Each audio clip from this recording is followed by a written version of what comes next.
वज़ीर आला पंजाब मरीम नवाज पर जिले शाह कत्ल से मुतल्लिक मुलविस होने के इल्ज़ाम। एफ आई ए ने शानदाना गुलजार को तलब कर लिया। एफ आई ए ने शानदाना गुलजार को नोटिस जारी कर दिया है।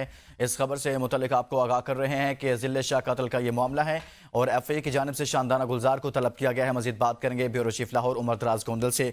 उमर, कहिएगा, एफ आई ए की जानिब से शानदाना गुलजार को तलब किया गया है।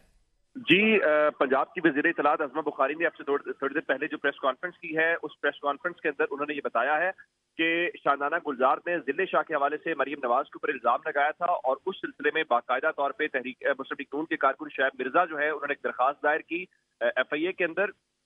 और एफ आई ए ने अब शानदाना गुलजार को 14 मार्च को लाहौर में तलब कर लिया है और उनके ऊपर चूंकि शानदाना गुलजार ने कहा था कि उस ऑडियो के अंदर कि एक मरियम नवाज की मुबैना तौर पे एक ऑडियो है जिसमें वो जिले शाह के मुतालिक अहकामात दे रही हैं। तो आज अज़मा बुखारी वो नोटिस साथ लेके आई, मीडिया से गुफ्तगू की और कहा कि अब ये नहीं चलेगा। अब आपको या तो साबित करना पड़ेगा, कानून को के सामने हकायक सबूत रखने पड़ेंगे, वरना फिर कानून अपना रास्ता लेगा। और वो उन्होंने जो नोटिस है वो मीडिया से भी शेयर किया है और उनको अब लाहौर में एफ आई ए ने बाकायदा तलब कर लिया है।